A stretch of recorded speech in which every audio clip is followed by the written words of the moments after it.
Welcome aboard. It's official. Ridin the Bus, the official podcast of the Iowa Wild, has been blessed on all the platforms we want it to be blessed on. We're live. We're on YouTube. We're on Spotify. We're on iTunes, Google Play. As we were told by Jeremy Core, anywhere you can find a podcast, you can find Ridin the Bus. Yes. Which is great to be said. We had the intro episode. This is the first real episode, if you want to call it that, with a guest, longer form.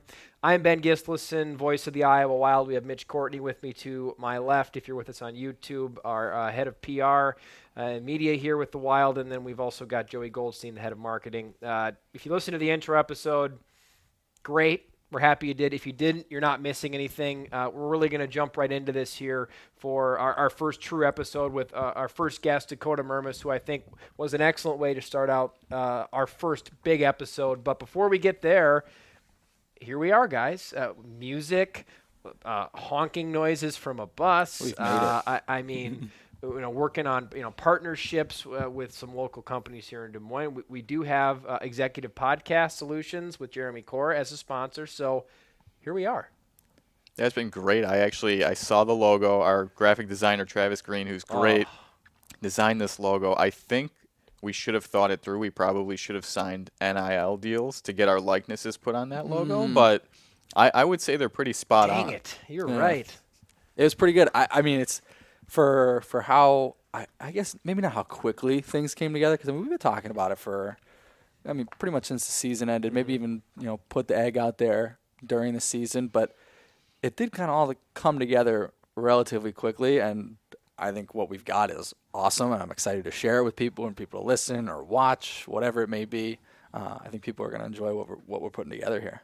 Really enjoyed Dakota Mermis too, and for anybody that watched Wild Hockey or was around Wild Hockey this season, I'm sure they saw Mermis's name and were excited about it because they see the player he is. They know how integral into the community he is, obviously as the reigning AHL Man of the Year, and as someone who has been nominated elsewhere though too for this award, but has never won it for the league, has been his team nomination, whether it was down in Tucson or elsewhere. But for those who aren't Iowa Wild fans that might be tuning into this podcast, in which case I would say welcome and thanks for clicking randomly on the Iowa Wild podcast. But what would you say about this interview that is a reason for somebody to stay on if they're wondering who Dakota Mermis is?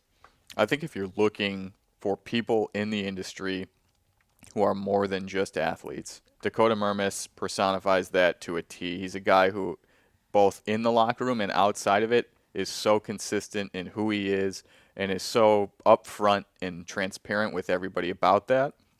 And he's so charitable, and he likes to be around the guys, but he's a great family man as well. And it's amazing that you can, and you talk about this a lot with Dakota, but he can be such a force on the ice, and then you have a full 180 when he steps off the ice, and he's got a newborn son at home and his wife and his 2 dogs. It's really cool to see that dynamic. Yeah, he throws a great right hook, that guy. Yeah, that's one of your favorite things to talk about with Dakota. Second episode in a row now you've talked about how much I talk about Dakota's fire. Yeah. And so somehow in the third episode, we're going to have to work it in, even though he won't be a part of the third episode. Well, you've got you got digs at me for the first here we episode. Go. So hey, you're bringing this up, not us. I wasn't going to bring up the San Jose Barracuda on this episode. I wasn't going to do it. For those of you who are wondering what are we talking about, just go listen to the opening 10 minutes of the intro episode, and you'll figure it out, and then you'll get the inside joke. All right. Why are you excited for Dakota Mermis? He's an awesome storyteller. I think that's one of the biggest things. You're going to learn that real quick. Listen, he starts right off the top with stories, and we did our digging. We've got our sources, so we got lots of people who have, played with Dakota, been familiar with Dakota, are married to Dakota. So Don't reveal your source. No, well, he revealed the source. We got to it. He figured it out at one point, but we got a lot of good stories. There's one, in particular, we were talking about it before. It really, exemplifies what life in the minors is all about. It's when he was playing, when he was with the Coyotes organization, and he was basically sent down to Rapid City. So, if there's a story you want to listen out for, that's a great one. It's just, realizing that it's not all rainbows and butterflies all the time playing in pro hockey. I think sometimes it's a bit of a wake-up call, but that's a good one to listen to. I mean, you've seen probably at this point, you've seen some of the teasers that have gone out. So there's no shortage, and I'm sure at some point we're going to bring him on again to talk about more stories that we couldn't even get into. He's an easy one, and he is easy because of his storytelling ability, and just you can tell when you do these, there are people that buy in 100% to being on a podcast, and there are guests that don't, and it partially is just different personal preference. He is very much on the Mount Rushmore of buying in, I would say, for a podcast guest, because right from the get-go, he was invested, he was engaged, and he gave us a ton of time. So I think I can't say anything more than you guys said. Without any further ado, let's flip the page. Let's head on to period 2, and let's talk to Iowa Wild defenseman and reigning AHL Man of the Year, Dakota Mermis. Moving on to the second period of our episode here on Ridin the Bus, the official podcast of the Iowa Wild. Today, we're riding the bus with alternate captain of the Iowa Wild, defenseman and reigning AHL Man of the Year, Dakota Mermis. Dakota, thanks so much for doing this, and thanks for being our guinea pig. Guest number 1, how's it feel? Hey, it's nice. I didn't know what to expect here, but you guys always put up a good product, so we'll try to have some fun with this. He's already feeding us BS. Yeah, he's gassing us. We'll take it. We'll take it. Merms, we wanted to start with how we're going to start with every one of our guests. And this is the Ridin the Bus podcast. The whole goal is to help our fans get to know you as a player better and get to know our guests as people better. And so the whole thought is, can we put our fans next to Dakota Mermis on the bus, riding to Rockford or Grand Rapids or you name it? And so we're curious, etiquette on the bus, rules on the bus, things that a fan or someone who hasn't had the privilege of being on the team bus wouldn't know. What stands out to you as maybe some of the more bizarre rules that you know, but maybe 99% of the rest of the world doesn't? Well, I guess I'll start by saying that just personal etiquette, being next to me on the bus, is that don't be next to me on the bus. I'll be in my bunk sleeping, so you're not going to get much out of me. That's where I tend to get in my cave, as I call it, get down on the bottom of the bunk and just kind of close off for a little while, maybe catch up on some sleep when I'm on the road, since Brooks occasionally steals some of my sleep when I'm at home. So, and then as far as etiquette, I mean, it's pretty loose. It's a time for the guys to all be together, have some fun, hopefully celebrate some wins on the ride home. There's the general ones that, most people would probably assume, or, you're limiting the restroom use. And of course, try not to have any big jobs on there. That's definitely not allowed, because that might sit with you until you return home. So, for the most part, it's pretty relaxed. Usually on a standard coach bus, if you're traveling in that, it's a lot of the veterans and older guys towards the back. With rookies up at the front, they certainly have to, are in charge of, getting the trash off the bus and making sure that the bus is clean when we're all set. But, we travel great in Iowa. We have the sleeper buses, and I'm not a big card player, so there's 2 big card tables in the back where, there's always big card games going on. But for me, I get in my bunk and maybe throw some Netflix on and close the eyes for a bit. I was going to say, I was thinking about trying to find a way to get you a sign for your bunk and maybe some curtains. I think we talked about that maybe on the bus one time. If we could get just you specifically on the bunk, your bunk, we get some curtains to close you off, you'd be riding in style. Oh, it'd be golden. Yeah, I mean, it'd be pitch black under there.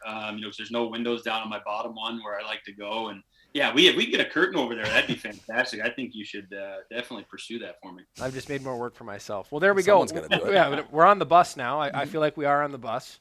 Where are we going from here? I'm going to give you the steering wheel. Yeah, I mean, I think one of the first things to really talk about is looking back on the season. Winning AHL Man of the Year. It's a huge honor every year. Teams nominate. What it's been in the past has been one player from each team, but they've kind of opened it up given the pandemic, and they're opening up to more people within the organization.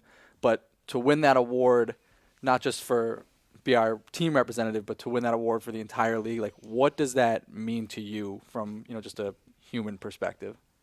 Yeah, you know what? That's an award that's, obviously unique in that it's not hockey stat based. There's no stats behind it. Your performance on the ice has nothing to do with it. It's truly kind of, representative of how you interact with people, animals, depending on what you're doing, kids, just everyone, the environment around you. And so that was, that was really, really cool. I had, been nominated a couple times, and I had played in Tucson, and, was certainly shocked when, I found out that the league had chosen me to be the league winner of that award. And like I said, it's a huge honor. It's something that, you can be proud of, not only that you had like a good season on the ice, but that's something that you carry with you, for life forever, and you can contribute and build off those things even when you're done playing. So definitely, like I said, it's like, while my name's on it, it was a group effort, between my wife and of course you guys and the Iowa staff, like having those kind of, connections and resources to really make things grow and make things big. And also still, allowing you to be able to focus on hockey at the same time. And obviously your job is pretty special and pretty cool. So it's definitely a group award that certainly I get highlighted in. When did it start for you? Like, when did giving back to the community, how did that become like, a piece of your identity where, I'm going to be a professional hockey player, but I also want to make sure I'm supporting those who support me? Like, how did that become such a big part of your identity? Yeah, well, obviously, like growing up, I think, my parents, obviously, that's something that when we were growing up, that was always instilled in us, is that, being a good person, being respectful, all the things early on that, as you get older, turn into being able to help more and lend a hand.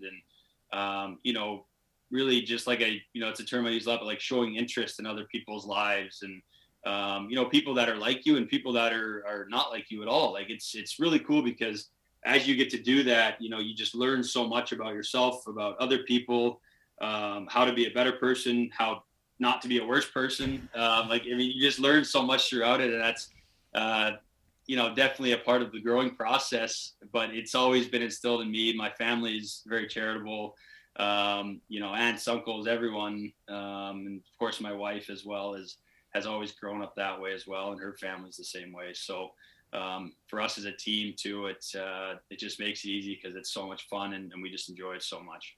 What's the most rewarding part for you about giving back? I think just the reaction that you get from people that you're helping, or even within organizations that maybe you're not helping directly, but they're, also trying to help a group of people, or, like I said, animals, and which is important to us. And just the reaction you get from these people and just how grateful they are. It just is such a humbling experience, in that, you really get to look at, yourself as well, and realize how fortunate, you are. Certainly how hard you've worked to be that way, but there's so many people that work just as hard, and then the bounces haven't gone their way, and they just keep plugging and plugging. So the most rewarding part is just seeing the gratitude, seeing how much the tiniest things that really mean, that aren't a big deal to us, make such a big deal for someone else, is the most rewarding thing. And Merms, you mentioned Sarah, your wife, and what she's meant to your process throughout the season. It was a great year for you on and off of the ice. What does her support mean to you, and how has that helped you in a hectic year where you welcomed your first child into this world? Yeah, she means the world to me. She certainly has been, with me on this journey, long before I was a professional, and, through a lot of trying times when you don't know whether it's going to end up this way or not. And, just what that future looks like. She's been there to kind of, tie up a lot of loose ends that, make it a lot easier for me. Certainly I'm not the best calendar keeper. So, in this crazy lifestyle, having her to, keep us straight on that sense too, tell you what, that's a big help. Like I said, we love the family we have. We love the family we've grown now with Brooks and our two dogs, and what it, may be in the future. And it's fun to have the whole family, the whole crew on the ride with you. So coming into this, I wanted to talk about you and Sarah's relationship, because in hockey, you do get to meet some really cool stories. Yours is a great one for a lot of reasons. One, because Sarah is obviously the much stronger element of your relationship for sure. It's very obvious when you talk to you two in person who wears the pants in this relationship. It's Sarah. But B, I was racking my brain going, okay, because I know she was, like you said, a part of the beginning of this whole journey, which for you, there was a lot of stops on the way to getting to where you are now. You got Green Bay in there. You've got the University of Denver. You've got London, Ontario, Oshawa. You got Springfield, Massachusetts. You got Tucson, Arizona. You got Bingo in there for a little bit in Binghamton, which is Binghamton. Is that New York? Am I right on that? Yeah. And then you've got St. Paul 2 years ago for the taxi squad year, and then, of course, Des Moines, Iowa. So that is just packed into a lot, and that happened sometimes for a few years. It's a long journey for her to be a part of. What did you learn about yourself, maybe, and what did you think she learned about staying together as a cohesive unit through all of that? Because that is just a ton of travel for a couple to have gone through at a young age, mind you, as well. Yeah, you know what? Like, it was something that I guess when we started dating, you're like, we'll see where this goes. And she'll admit to you, she was, very much a homebody. She'd spent a lot of time in her hometown and, traveled on vacations and stuff, but was very much a homebody. So, certainly how it's ended up is, obviously she's had to break down those walls, which she loves. She loves to explore now and all that. But yeah, definitely challenging. And it was also cool. And I'm extremely proud of, her in the same sense that she continued to follow her passion as well. And, she, graduated with her doctorate degree in physical therapy and continued to make that, long commitment to school and finishing her degree. And certainly is amazing for our family and will be for many years post-hockey. And so, yeah, I mean, it was challenging, but I think there was always just a level of understanding that while we were doing our thing, we could certainly still, enjoy each other's company and traveling and, certainly making a lot of different crazy trips, mostly her to see me. She had more breaks than I did, but yeah, I mean, it was always, it just kind of worked. Like, everyone asks, like, how did you make it work? I was like, I don't know. It just kind of did. Like, we didn't force it. It just worked. And I'm sure Glass, it's, like I said, it's extremely fun and grounding to share all the different experiences with our family. Blues fan growing up outside of St. Louis, and was she a Blues fan? Did she like hockey? Did she just stumble into hockey? What was that like growing up just outside of St. Louis? Alton, right, Illinois? Yeah, Alton, Illinois, which is just about 40 minutes northeast of the city, across the river, north up right on the Mississippi River. And so, yeah, that's where we grew up. That's where she grew up. We went to different high schools. I went to the public high school, and she had gone to the Catholic school in the area here. And yeah, I mean, certainly grew up a Blues fan. I mean, everything was Blues fan, Blues games. And as long as I knew or anything of the NHL, it was, going to what at the time was Savvis Center, turned into Scottrade Center, Enterprise Center now, was that arena. As far as I knew the NHL, it was a Blues game and all their, media and everything they do in that arena. So Sarah was, of course she knew of hockey, but I wouldn't say she was a hockey fan, and she certainly didn't know anything about hockey. She's got a lot better understanding of hockey in the game now with as many games as she's seen, and I've dragged her to. But so we grew up, and she, jumped right in and obviously started learning about it, and is about as close to an expert as a wife can be now. So be honest with me. Did you celebrate in 2019 even a small bit, though you were under contract by a different National Hockey League team when the St. Louis Blues won the Cup? Was there any celebration in the Mermis household when that happened? It was, yeah, certainly a lot of my family. I mean, of course, they're all Blues fans, still. And there was a lot of celebrating, and like, my parents and my brother went to the parade, and we're extremely, and I was, it was great for the city to have the first Stanley Cup, in the city. I mean, just the excitement of Blues fans after, many, many, many years since they came into the league in the 60s that, they've been waiting for that. So it was great for the city. And also just to see, I mean, throughout that, obviously hockey just continues to grow and grow and grow. And even, from the time I was young to now, and even since 2019, when they won the Cup, I mean, hockey in St. Louis just continues to get bigger. There's more rinks being built. Programs are getting bigger, and that's great to see, as part of that. Who'd they lose to that year, or who'd they beat that year? I think I blocked it out of my mind. That was a nice tip. Yeah. You don't remember 2019? No, not really. Kind of blocked that one out of my memory. He's always got to make it about himself, doesn't he? It's always Joey? Boston. Yeah. It's always Boston. Last week's show, he told us he single-handedly raised the San Jose Barracuda into the American Hockey League. Joey Goldstein told us that. It's not what I said. Yeah. You put words in my mouth, and I don't like it. I don't like it. Talking more about family life. I mean, you guys welcome a baby boy into your lives. What has, now that you've got, the season's kind of passed. You're into the off season here. What's parenthood been like? What's that been like for you? It's great. I mean, it's definitely easier than it was the first 2 months when when they're extremely newborns.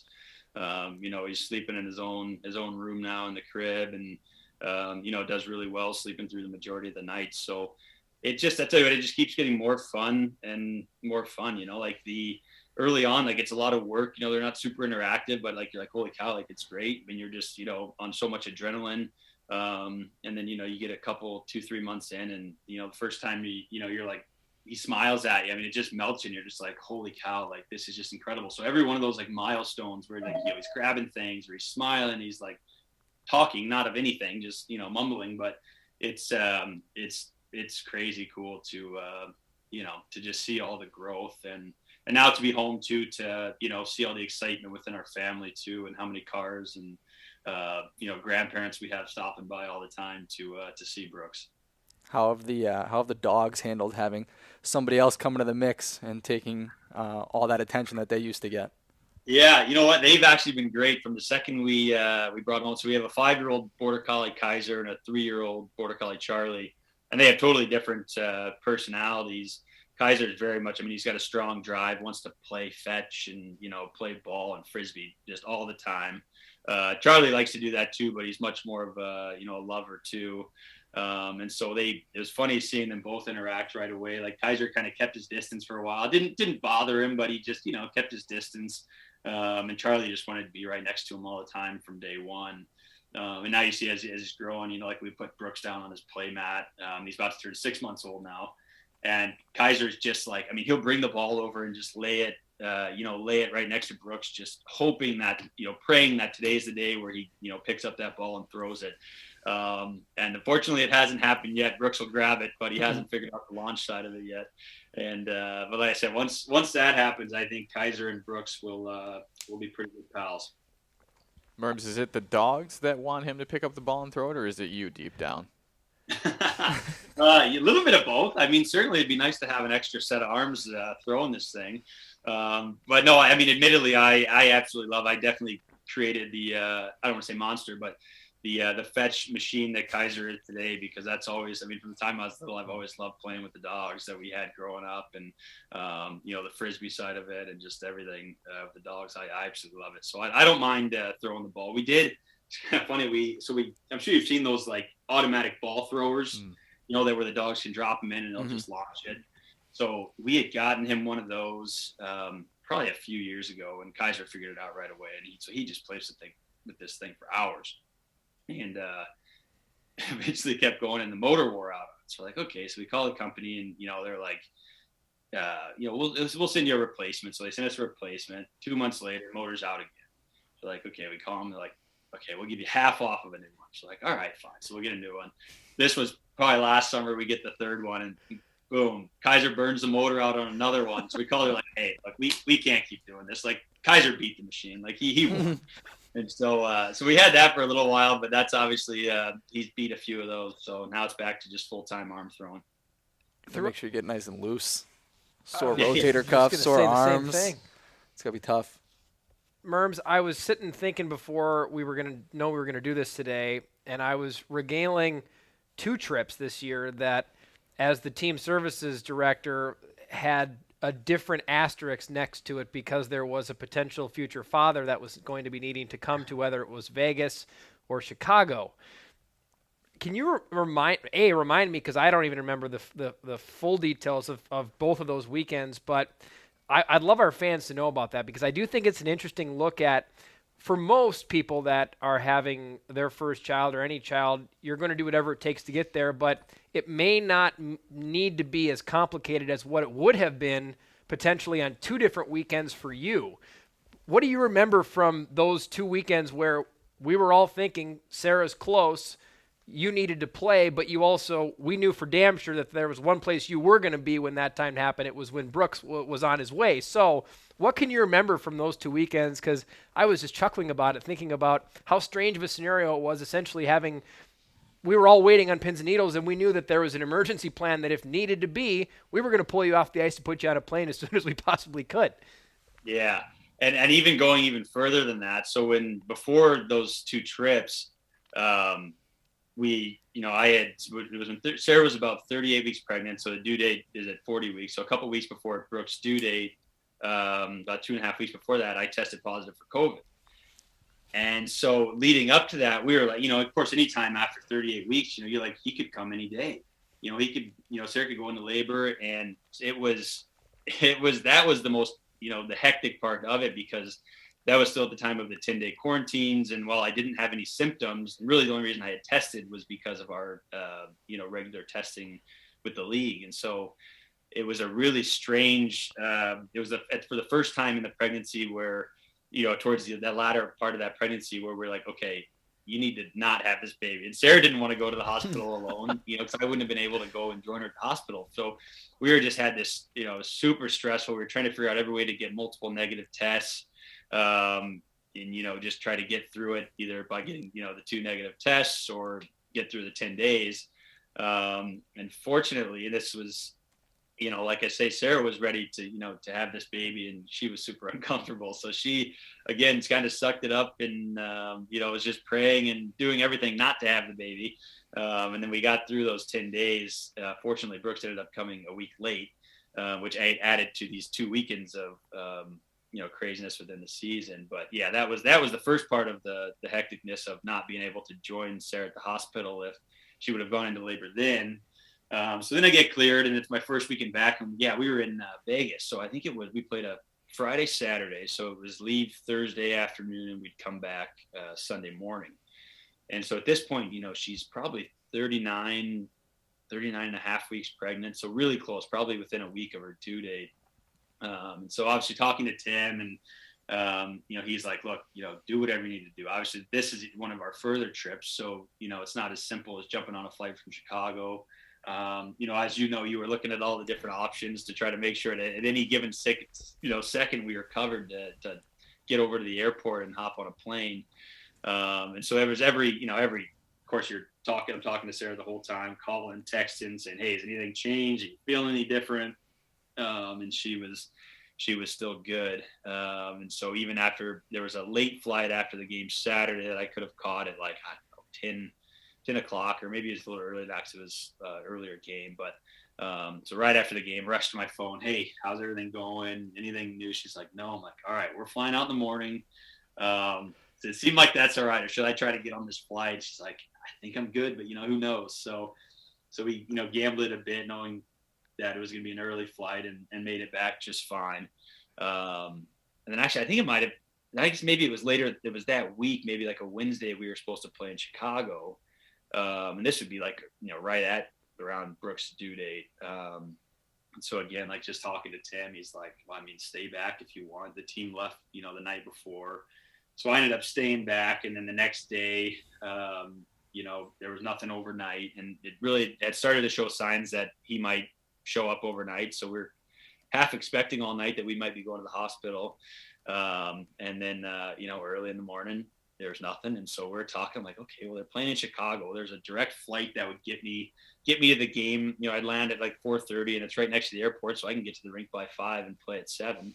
So I'm asking Sarah, because we didn't want to keep, pushing off, oh, I shouldn't travel here, I shouldn't travel there. And all of a sudden you miss 5 games and he hadn't been born. So it was really a balancing act of trying to figure that out. But anyways, yeah, so for that game, we, obviously hopped on the flight and flew right in on game day, played the game, and then we turned right around on the bus and came home. So I was gone maybe 10 hours. It wasn't a long exit that I was away, and Brooks didn't come yet. So we were just back to figuring that out. But it was, yeah, those weekends were hectic. I'm lucky that we didn't ever have to pull the trigger on jumping off the ice and getting on a flight. It ended up working out. Well, and to go along with that, in both of these weekends, I was sitting trying to think, what am I going to do? Because I was the point of contact. If Sarah texts me and says, we need to get Dakota home, and we're in the middle of the game, and I'm just going to you're just going to hear the headset slam on the table, and I'm going to walk down and flag Tim down? Hey, I know you're in the middle of the game, Tim, but we have to get Dakota off the ice. I was racking my brain and I kind of just thought, I guess I'm just going to have to do it, because at the end of the day, we're getting him home, and if it means dead air for 20 minutes or a period on a broadcast, I guess it's a necessary evil for it. Those weekends where I vividly remember those as just the intricacies and the strangeness of the sport, especially at the minor league level. I think it's just so interesting, the things that you don't think about, but when you're in that situation, you have to come up with all these contingency plans, and it really fascinated me. The other thing that it brought up, Merms, when you reminded me that you were on COVID protocols, I remember that was the week before we went to Vegas, and one of our guys took a bad hit in that game, and you were texting me during the game on the broadcast because you were listening, and this was the beginning of when I learned that Dakota Mermis has a different side of the humble, kind, smiling, good person, because he was texting me, "You say on the air that I'm coming for this guy." He was texting me this while the broadcast was going on because he saw the hit, saw the replay, hated it. And so I'm using this to segue into there is the short fuse side of Dakota Mermis too, which is I think one of the reasons why I do enjoy talking with you so much, because as colloquial and kind and fun as you are to talk to, there's another loyalty side to Dakota Mermis that if you push the wrong buttons, you're going to have to deal with the aftermath. And Stefan Nason had to deal with that aftermath this year. I remember that fight vividly, and there were a few others. Where does that come from? And how is there such a duality between who we're talking to right now and what happens when that jersey goes on? Yeah, I think, there's certainly a strong competitive side to me, as Sarah will also tell you. That's why she doesn't play any games with me, because she says I'm too competitive even at home. So it's something I guess I've always had a little bit. And, both of my parents were competitors. They were athletes. And I had an older brother who's 4 years older who played at the University of Denver. And so, of course, growing up, we played, mini hockey in the basement. And I took a lot of lickings, but it made me a little more competitive, I think. And it's just something that, I don't know, I've just always had that, too, being able to separate the player, the athlete from the person, and just how important it is to be gritty and, that kind of thing on the ice is just, I don't know where it comes from. It's kind of just ingrained in me, and something I think I've even developed and grown, as I've grown as a player. Merms, you mentioned your brother playing at the University of Denver, and after you finished up your 3 seasons in the USHL, you spent some time at the University of Denver yourself. What prompted the switch from collegiate hockey to major junior hockey when you went over to play for Dale Hunter in London? Yeah, so that was a difficult decision because I was playing with my brother. He was there at the time, and of course my family loved that, and the school was great, great place to live. I had gone undrafted in my draft year the year before. And so, kind of as a season, the major junior was honestly, it was never on my radar. Even after London had drafted me late as maybe like a flyer. And I remember thinking, and my dad was like, yeah, you're like, doesn't matter. You're never going there, you're going to college. And, my dad's a teacher, a lot of educators in my family. And quite honestly, I was always good at school, always did well in school. And it was something that came, somewhat natural to me, was the school side of things. So that was a difficult decision. It really came down to, after talking to my family, London was an absolute powerhouse, as they are most years. They had an extremely good team. So going undrafted, it was really an exposure thing. From a hockey side of things, it was that, I had the opportunity to jump into this extremely talented team. If you look at the rosters of those teams we had, I got the names written down. It's insane. It's nuts. We were so deep. You knew we were going to make crazy playoff runs. They were, I'd mentioned they were going to host the World Cup the next year. They're attempt to and probably get it. And so really the decision, and I've talked to my family. I still had a great opportunity in London at the University of Western Ontario there. So I was still going to go to school full time, and that would still all be covered because I wasn't going to walk away, of course, from a full scholarship and not basically get that in return and still be able to go to school and get my credits and that whole thing. So really it came down to, kind of talking with my parents, and, it was like, you might only have one opportunity in your life to really chase this NHL dream. School will always be there, and of course you can continue to go to school, which they of course wanted me to do, and I wanted to do as well. But the exposure I get to really try to chase being a professional hockey player, playing in the NHL one day, and after going undrafted and not being in a system, like I said, the exposure that I was going to get there, and just the playing time and that kind of thing was ended up being kind of, I guess, why we decided to go that way. And you mentioned the talent level on some of those London teams that you played on, and earlier this season you mentioned to me that your D partner in London was Nikita Zadorov, who was, of course, now in the Western Conference with Calgary. Any That's a interesting tough D stories with Nikita? And I know his personality from Buffalo a little bit. He's an interesting guy. That's a tough D pair, by the way, too. Jeez, Yeah, I well, wouldn't want to tango with either of you. I mean, granted, he's got the size on you, but boy, oh boy, that's a tough D pair. Ooh. Yeah, I still had that grit even then. Maybe even a little bit crazier, if you can imagine. I think family's mellowed me out a little bit. No, he was fun to play with, and he, of course, I mean, at least once or twice a game. I mean, God, would he just blow someone up, and mayhem would just ensue. So he was fun to play with, and see his growth. And he obviously first round picked at Buffalo. And just having, like, I've always had a great time with Russians that I've played with. Like, they're always funny. Like, their English is like just broken enough, or if they speak English, it's broken enough where they're pretty comical. And I had fun time with Nikita, playing with him, and it was a lot of fun through that. Of course, there's some leadership as well on the coaching staff. Dale Hunter, who's a legend in his own right in the NHL. What was it like, maybe through the recruitment process, him trying to get you to come to London and then playing for him for 3 seasons? Yeah, I mean, obviously I learned more about them once I was there. And there's always been a strong St. Louis connection with London as well, because of Basil McRae is part owner of the Knights. And so you've seen different players throughout, like his son Phil McRae and like Pat Maroon go to London, and different Matthew Tkachuk. So there's always been a kind of a connection between St. Louis and London. So, you learn more, more and more about it, as you're going on. Like I said, it really wasn't on the radar. That's something that I would seriously consider for a long time. And, we ended up, like I say, making that decision. And you learn that these Mark and Dale and all the staff they have there are extremely obviously connected. The year I had gone was when Dale had just gotten back from coaching Washington. And Mark was very, very much around with as good a teams as we had on the bench and that kind of thing. I mean, I learned a lot about the defensive side of the game too, which was an area at the time that I really needed to improve upon. In those days, I used to be a little more high flying offense, and I really kind of learned that to transition my game and try to make a push at the next level, I needed to really kind of round it out more on the backside, and have really done that throughout my career. And those guys are a lot to credit. They extremely hockey minds, well connected, can do a lot of video, know people everywhere, and they're hard on you, but they teach you a lot. Merms, I gotta ask you, because you're someone that is in a spot that's uniquely qualified to answer this question. You know what it takes to win a championship because you did so 3 times in your junior career. It's an incredibly decorated junior career for you.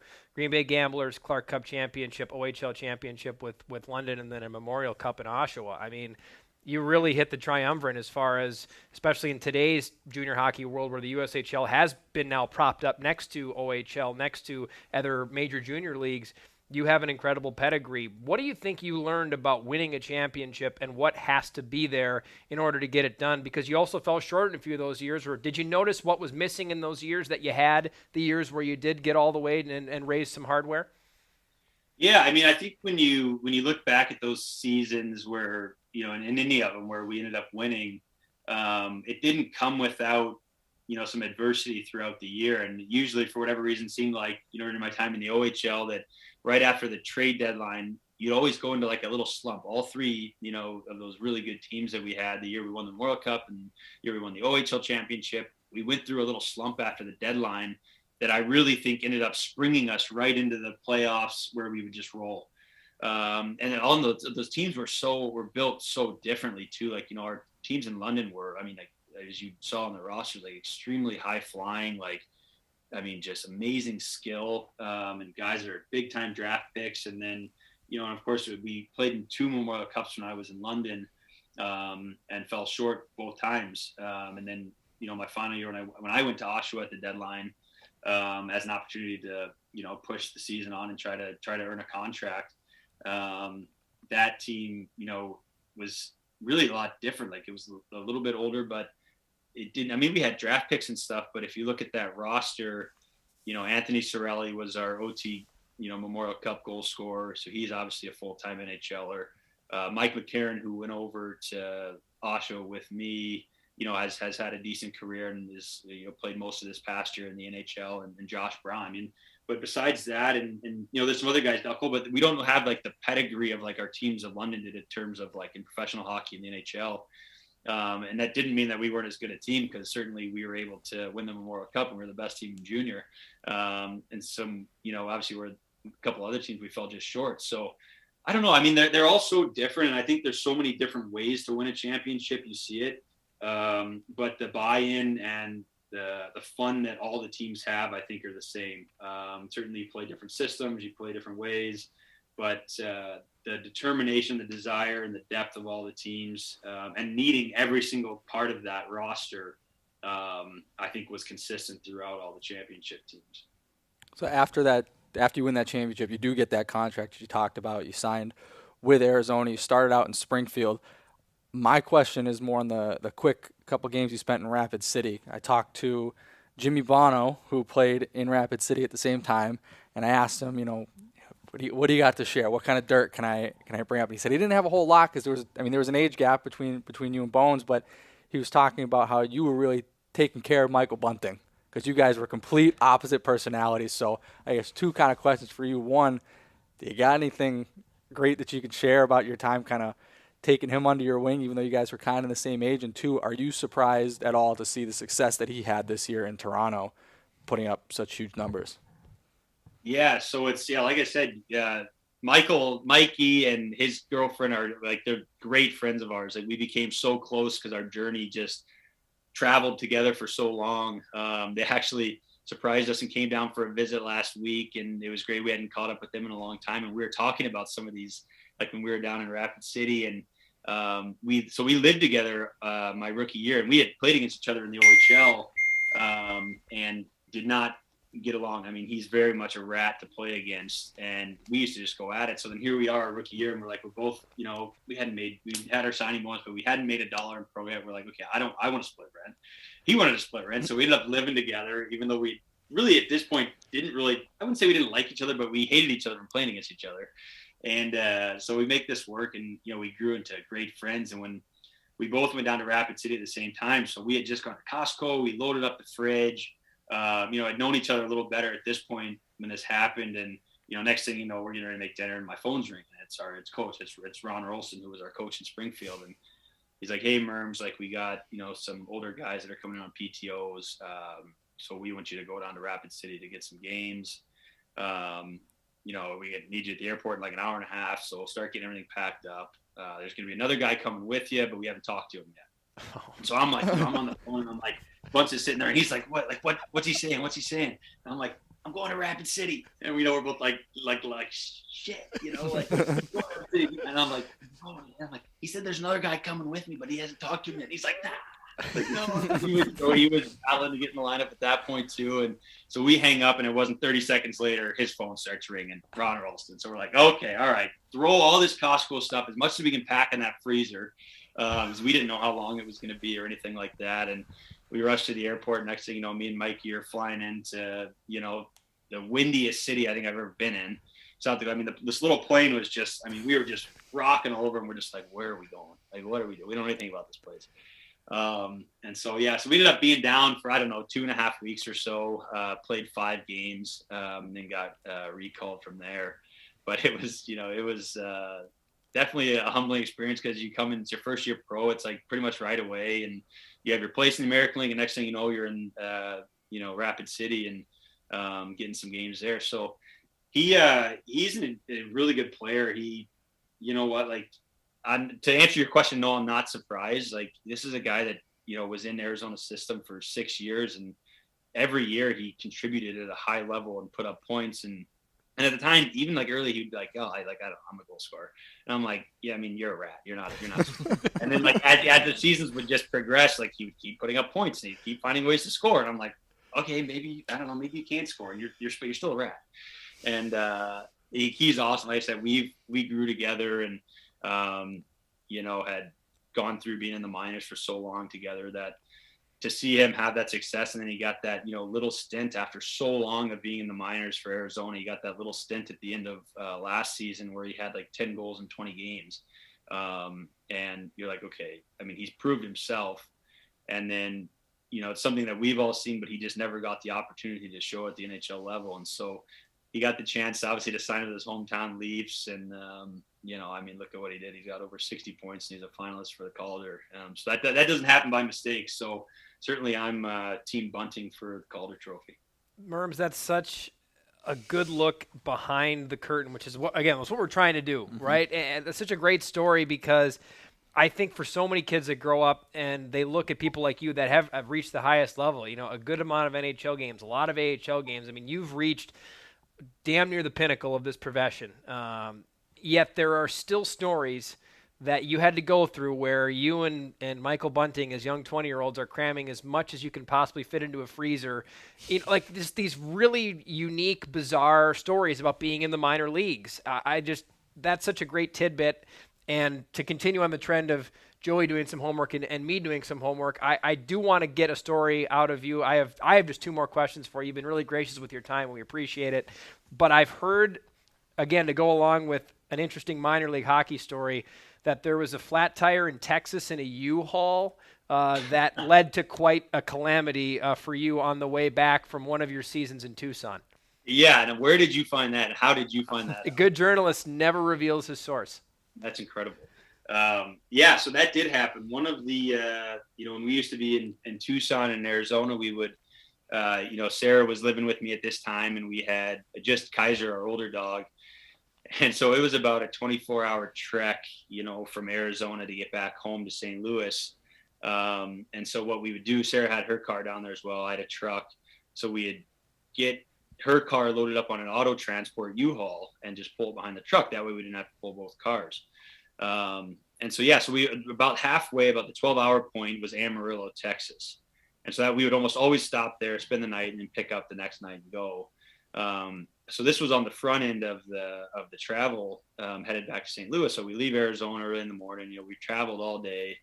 And so we're about an hour from Amarillo, where we had, a room reserved. We're exhausted. The sun's setting. So we're in this part of like northern Texas. I mean, it's just cow pastures, and it's just, there's nothing. Until you hit Amarillo. And so probably an hour and 15 or so outside of Amarillo, when we're starting to, feel that, okay, we're almost to the destination tonight where we can, get some sleep.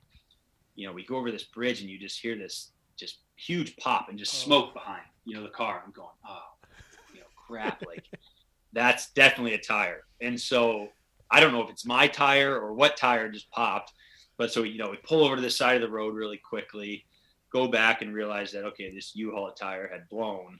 And we're an hour outside of Amarillo. So this is going to suck. The sun's setting. So we're in the middle of, Texas. It's going to be completely dark in a matter of time. There's trucks that are traveling, that are flying by.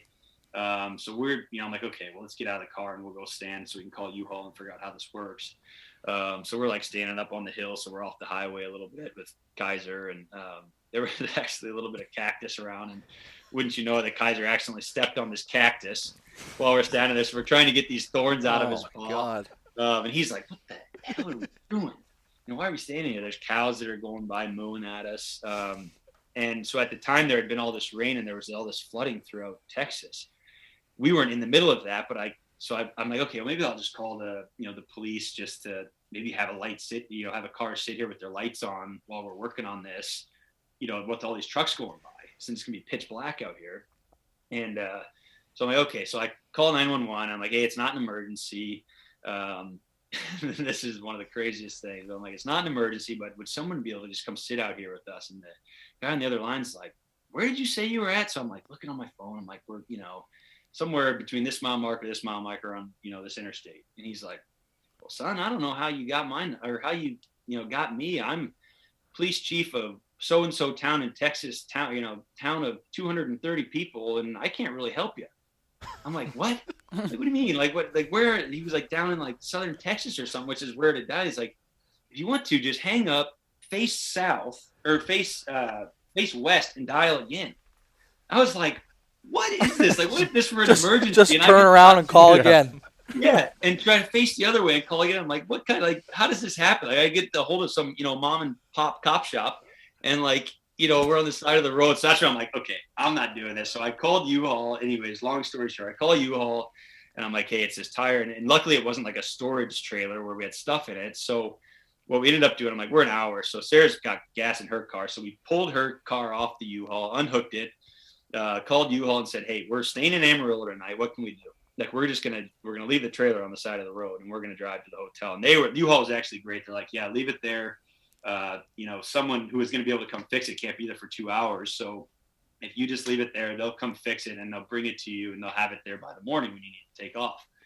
And so anyway, so that's what we ended up doing. We pulled Sarah's car off. I hopped in the truck. Me and Kaiser hopped in the truck, drove to Amarillo, and Sarah drove behind us in her car. And we made it to the hotel a little bit later than we expected, just in time to get something to eat before everything closed.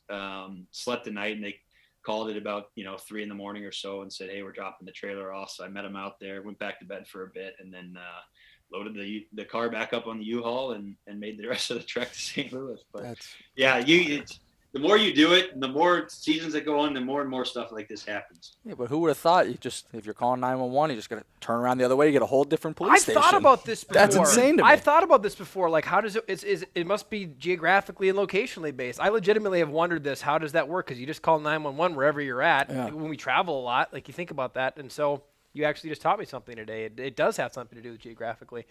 I guess, and like I said, I didn't. After he told me that, I didn't even waste trying to do it. You didn't test it. I could have got him again. I have no idea, but that's where I thought the story was going. I literally thought this guy was going to pick up again, and you're going to go, "Are you kidding me?" That's no. By that point, we'd had the cactus in the paw, the blown tire, the sun was down. It's pitch black. I don't know which way is west. No. My last, you brought up flooding in that. I have one more note that I was given that I was told is only a good story now because you're here to be able to talk to us. But I heard there was a Luke Bryan concert that went very much the wrong direction because of some flash flooding. Yeah, so I definitely know who you talk to now. I think she lives in the house. I definitely know your source. So yeah, this doesn't get any better. We had gone up to Cincinnati and we had met a guy I had played with in Oshawa, Cole Castles, and his girlfriend to go to a Luke Bryan concert. Sarah was going to grad school in Louisville at the time, so it was just a short drive up from there. It was summertime, and so I was off from hockey, and the concert was great. We go to the concert, we had a blast. So like, okay, we'll go downtown a little bit and go get some dinner. And while we were in there eating dinner, it just started downpouring. And so we didn't really even realize it while we were sitting there eating. And as we get ready to leave, we called an Uber to take us back to the hotel. And, there was this flash flooding. So everyone's kind of standing under this awning that are trying to leave because this downpour had gone. This water was just rushing through the street. You couldn't even see, you could barely see kind of where the curbs were at. And you were just seeing this massive amounts of water. And so we're all sitting there waiting for this Uber to, they're still driving, they're getting ready to pick us up, but we're sitting there watching all these other, men and women take their flip-flops off and try to run across this street, and they're just getting wiped out. And we're just like, oh my God, this is insane. These people are just getting wiped out and they're floating down the street, not far, they get back up. But, so here we are laughing at them, and up pulls our Uber to the, pretty close to the curb. It's like, I don't know, maybe 30 feet up the street we got to run to. So we take off, and, we're still pouring rain. This water's still absolutely just flowing through the streets. They all hop in the back seat. And as like I say, you kind of see where the curb was at, but not entirely. And so the car was just off the curb a little bit. And so they hop in the back seat, and I go to step off to get the front seat. Well, I happened to step off, and this is something you couldn't see, where there was a storm drain. And so I hit this storm drain, and my ankle just twists, and down I go into this flash flood. So now I'm like half floating down the street. I'm soaked. I'm trying to hold my phone and stuff out of the water, but it was pouring so hard it didn't matter. They didn't, they just got in the car and were like, where's Dakota at? And, so I pop up and I'm able to get back in this car. And the Uber driver was just like, damn, son, like I thought I was going to have to go Baywatch on you. And like, this, I couldn't believe it, because we were sitting there just like, oh my God, like kind of laughing at all these people who were getting swept up. Like, look at these idiots, getting swept up in the storm. And then, here I was floating down the street with them. But Sarah doesn't believe me that there was a storm drain there. But there truly was. Had there been no storm drain, that sounds like there's some controversy in this one. Yeah, we need to call her. We may have to do an addendum to the end of the podcast and have Sarah come on and tell the actual story, because it sounds like you're leaving some parts out or adding some parts to put. The added parts for sure. But anyway, so we make it in, and luckily this Uber driver, he was awesome. Like, he was hilarious. He was dying laughing. Everyone was dying laughing, and he was like, are you all right? And I'm like, Yeah, I mean, in case you're wondering, the underside of your car looks fantastic. Great work on keeping up with all the maintenance on Were it. you under the car? Yeah, I was close. Wow. Yeah, I mean, the water pushed me back out. Yeah. Yeah, but Oh my gosh. Well, yeah. So I appreciate these flash flood warnings a bit more than I guess I did that. I was gonna say, I mean, you do need to take them seriously. I'm not sure I've been taking them seriously enough.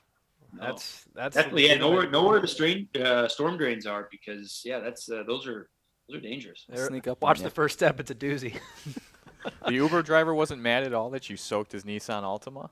No, I tell you what, he was like, I mean, he was just dying. I mean, he was like, this is insane. Like, I thought he was gonna have to rescue me, And luckily, I consider myself a fairly good swimmer, and was able to pop right back up with a lot of style points too. So no, yeah, he was a good sport about it. Again, points we could refute with Sarah about how graceful apparently he was coming out of the storm drain. Yeah. We'll have to wait and see. Leave that up for debate.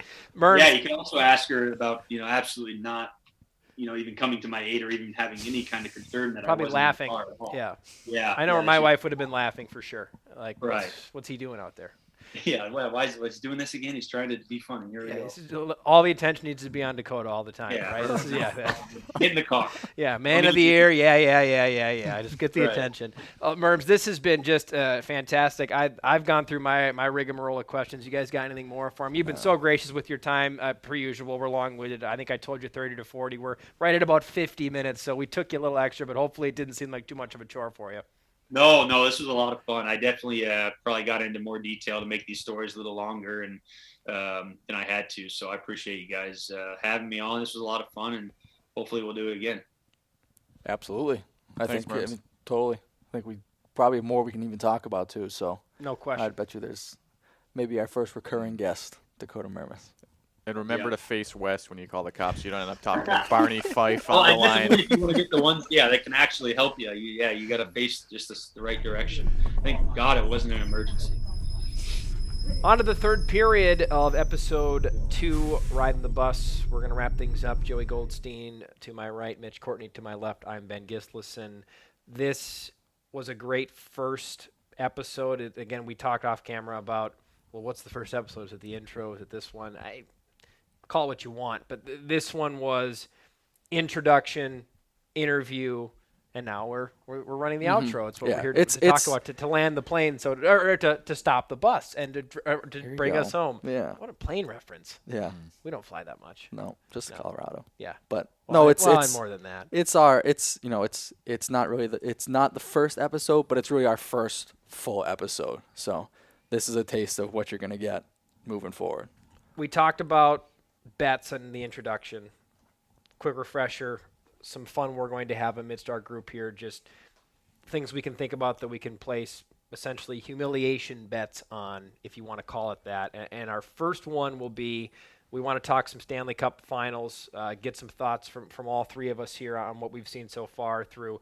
As we record this outro, it's Monday. This episode's going out on Tuesday, so there is a game tonight.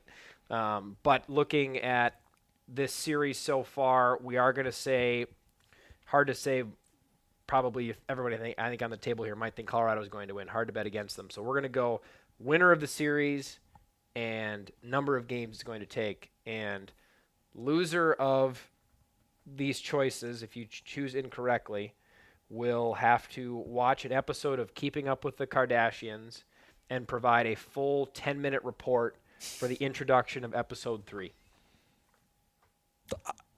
I hope I don't lose. Yeah, I don't know if So I that's can put what's myself that's through what's that. at stake. And Mitch, you're the youngest here, so you're going to have to start out with what you think is going to happen. I don't see any scenario in which Tampa does not steal at least one game with Vasilevsky in net, even though he's been shaky in the first 2. I think, I'd be hard-pressed to pick Tampa in any way, shape, or form. I think they get one game, so Colorado in 5 is my pick.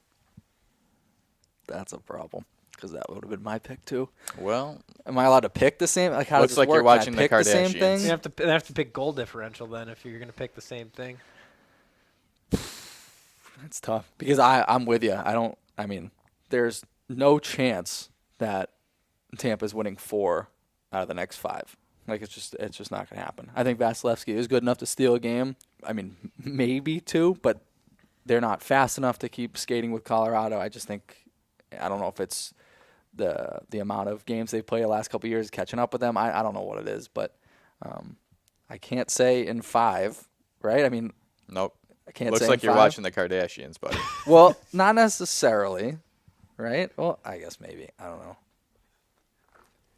Only one person can be right. Well, Right? you're either So picking the two of us sweep. going to have to watch Kardashians? Could be. All right. I'm gonna stick to my guns here. I gotta take Colorado in 5. I've been screaming it from the rooftops. What's the score? so- What's the score of Game 5? Score of Game 5, I'll go 3-1 Colorado. I'm gonna say 4-2. I think they get an empty netter. Find a way to see who's closer, I guess, if it comes down to that. Yeah. I think you're both wrong. I'm going Bolts in 7. Ooh. Really? I hope you like the Kardashians. Man. I'm I going really Bolts do. in 7. This was your idea. This whole It was. Kardashian thing. I think it's funny. I can't bet against Tampa. I cannot do it. I think it's foolish to do it. Granted that Game 2 was, and I only saw highlights. I couldn't watch it, unfortunately. I was out of town, but those highlights were jarring to watch. I mean, it looked like teams playing in different leagues for a lot of that Colorado game. looks like they're playing a different game completely. Yep, it does. But I don't know. I think that Tampa knows so much about winning this time of year. They know so much about being in this situation. They've been in this situation before. Granted, it wasn't against the Avalanche. It was against the Rangers. But I would also say Tampa managed to do what they need to do to Colorado against New York. And I would say, with all due respect to Iowa Wild alum Darcy Kemper, who has done very well for Colorado, he is not Igor Shesterkin. And I think Tampa Bay found a way to get past him. And I think goalies are the major reason teams win this time of year. And I don't know. And the other thing I would say is Colorado, historically speaking, not as much this season, but a little bit, or this playoff, they have had problems when the snowball starts rolling down the hill. Mm-hmm. That's their knock, right? That's the knock everybody gives them, is when they're at their best and everything's going their way, you can't touch them. But how do they handle adversity? And they've handled it this playoff. There's no question. This has not been, yes, they did sweep Nashville. Yes, they did sweep Edmonton. But there were some very adverse moments during all of those series they had on the way here. But I think Tampa Bay, and I know it's a long shot, but I think Tampa Bay is going to find a foothold, and I think it'll be just like it was in New York, where all of a sudden we're going to look up and the series is going to be 2-2, and you're going to go, what happened? I don't think you're far off with that, especially with 2 games in Tampa. Like, I would love to have seen a game in Tampa before declaring Colorado in 5 because home ice advantage is so big in the Stanley Cup playoffs, but Tampa's always a team that is hard to count out. Just engaging the first 2 games, it looks like Colorado will continue on this trend, but we've seen it before. You know, they've fallen to Vegas and they've fallen to other teams in the playoffs that you thought they should beat. So Tampa is a formidable opponent, and there's no way that you can count them out. It'll be interesting to see what happens. I got a feeling that Ben's going to be watching the Kardashians, and that's just going to be the way that it is. But When we'll see. when the Bolts win tonight and this episode comes out tomorrow And on that- Tuesday, that can happen. Oh man, That I'm can going to be listen. I'm going to be just gloating about it. that can happen. Really Well, am. we said that would happen. Vasilevsky's he's the best goaltender of this era. He's going to steal games. He's going to keep them in it. I just don't think Tampa can keep up with the firepower of Colorado. They could barely get through their defense last week. They had 9 shots through 2 periods. That's really bad. Tampa's such a good adjustment team. They're so good at that. They're so good at looking at 120 minutes of tape and going, where can we get through here? They didn't And make Colorado those adjustments is going into game 2, though. That's true, but they didn't do that against New York either, and they Fair. didn't do that against Fair. Toronto, and they didn't do that against Toronto either. So this is a team that once the steam gets rolling out of their engines, they're hard to slow down, and we haven't seen it yet. They haven't, and they almost took game 1. Almost took game 1. One shot. I think the biggest thing that we're overlooking here, did you guys see the photo last year after the Stanley Cup final? Vasilevsky is shaking hands with Carey Price, and it looks like he's wearing a sumo wrestler's costume. So if he throws those lacrosse goalie pads on for the rest of this series, Colorado might be in trouble. Not a lot of room to shoot out with, considering No. his frame is already as big as it is, and then you that put guy's on a the house. sumo suit. Yeah. He's a house. He's a big boy. So, again, keeping the Kardashians report on the line, that's what's in the offing for this bet. Joey, you also had an eventful week last week, and so did I. I think we can finish the podcast on this, do our own little storytelling. It was the final weekday games, plural, doubleheaders of softball for the Iowa Wild front office staff. Yep.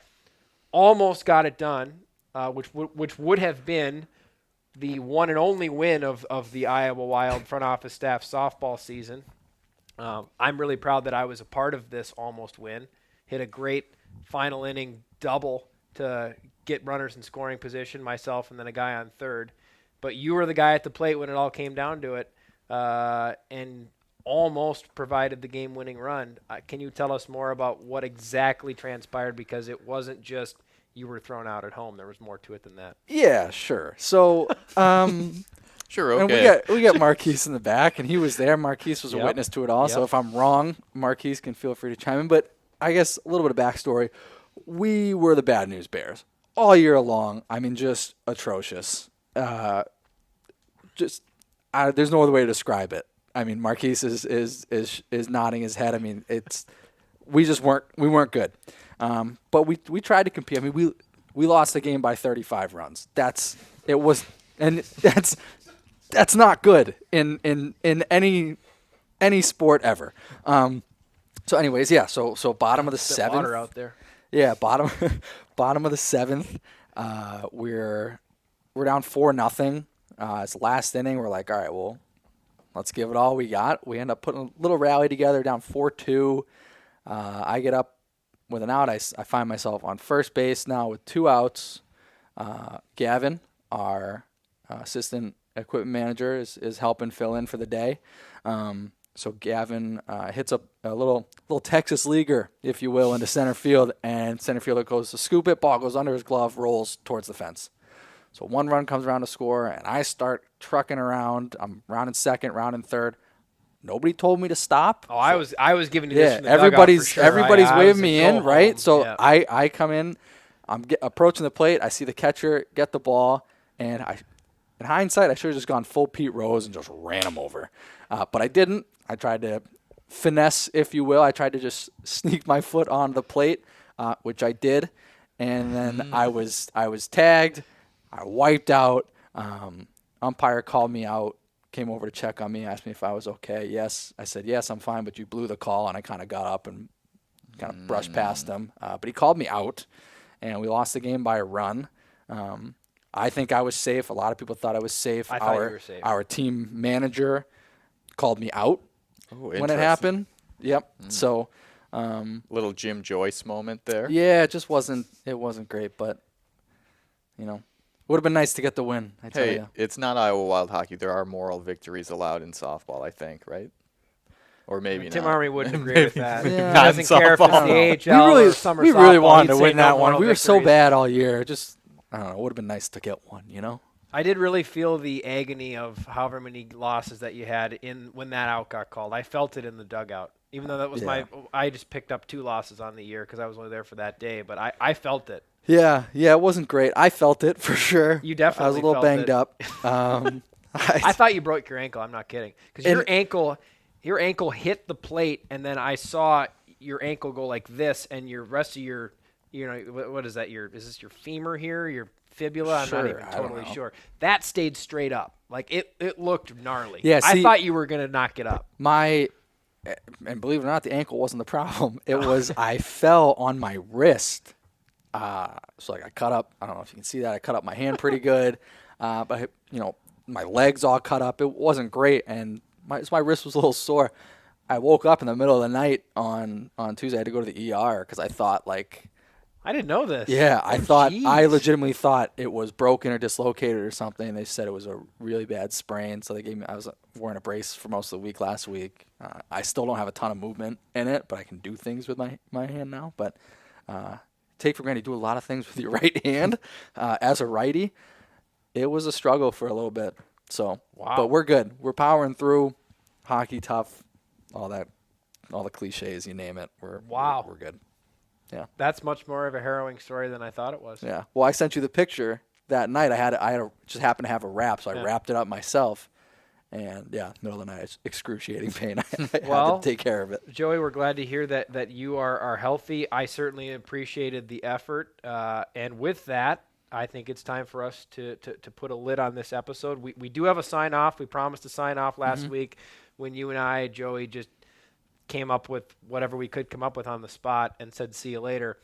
Thought about it last week. So for those that don't know, at the end of the night, when you're getting on the bus from a road game, it's been so on all the buses I've been on as a player, playing junior hockey and then college hockey, also as in professionally career now. When I was working in junior hockey, now working here with the Iowa Wild. After a win, bus driver, everybody gets on the bus will take off, drive 10, 15 feet, and one of the captains or veterans in the back of the bus will stand up and say, hey, Bussy, Bussy, who is usually what's kind of the generic name for the bus driver, hey, Bussy, how about 2 honks for the win?